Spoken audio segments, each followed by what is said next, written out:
Grand 3, la confirmation. La confirmation est l'acte juridique par lequel une personne renonce au droit d'invoquer la nullité. Si cette personne était la seule à pouvoir de se prévaloir de cette nullité, le vice dont l'acte était atteint est couvert. L'acte est rétroactivement valable. Dans le cas contraire, les autres titulaires conservent leur droit d'agir en nullité. L'acte n'est alors efficace qu'à l'égard du confirmant. 3.1 Le domaine de la confirmation. Selon la théorie classique des nullités, l'acte atteint d'une nullité absolue ne peut pas faire l'objet d'une confirmation. Le contrat est en effet, entre guillemets, mort-né. En revanche, l'acte atteint d'une nullité relative peut faire l'objet d'une confirmation, car il est seulement, entre guillemets, malade. Bon, cette théorie des contrats mort-nés malades, c'est un petit peu de la doctrine, donc des interprétations un peu anciennes, plus tout à fait aujourd'hui reconnues, ni acceptées, mais en tout cas, voilà, ça reste quand même assez parlant.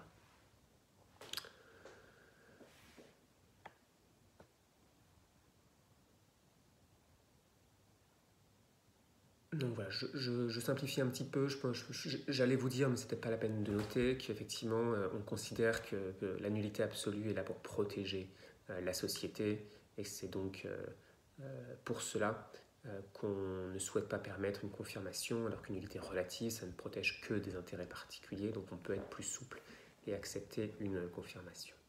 Donc 3.2, les conditions de la confirmation. 3.2.1, les conditions de fond.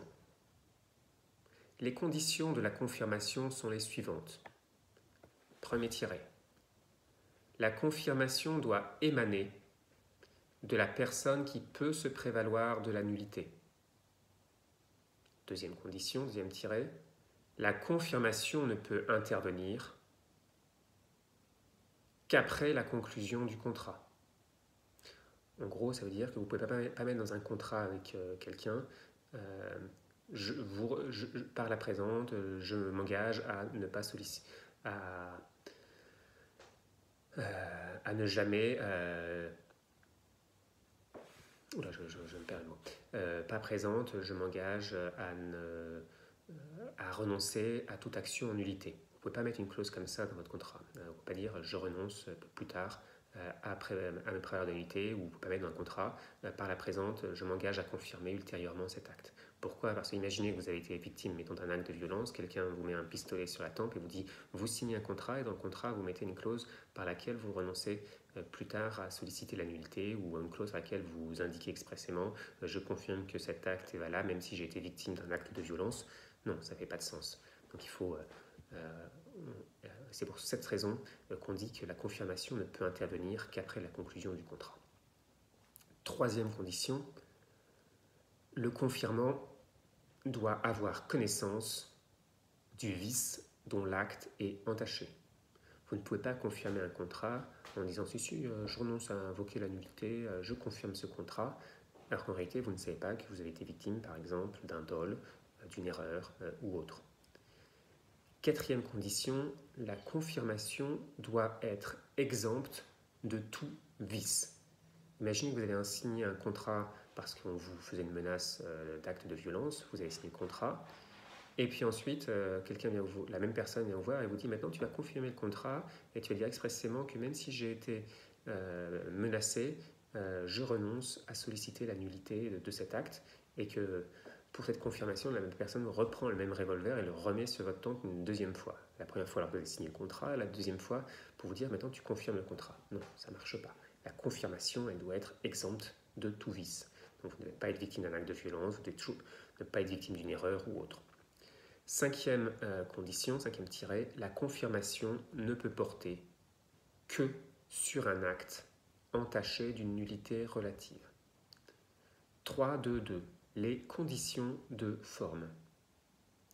La confirmation peut être expresse ou tacite. T-A-C-I-T-E. La confirmation est tacite, notamment en cas d'exécution volontaire de l'obligation. Exemple, vous payez une dette qui ressort d'un contrat, alors même que vous savez que l'acte était annulable. Vous avez été victime d'une erreur, vous avez découvert votre erreur et vous payez quand même ce que vous devez. C'est donc que vous acceptez le contrat. 3.3. Les effets de la confirmation. 3.3.1.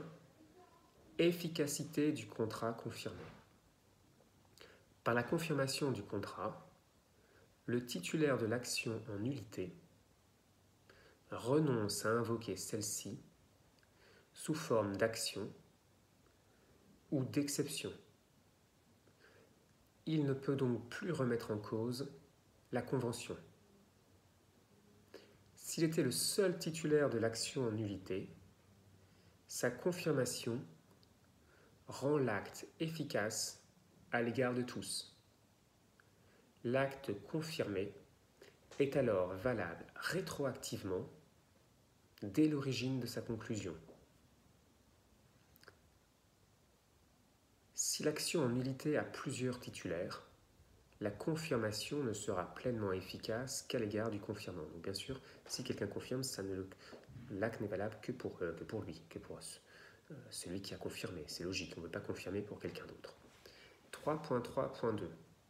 La réserve du droit des tiers.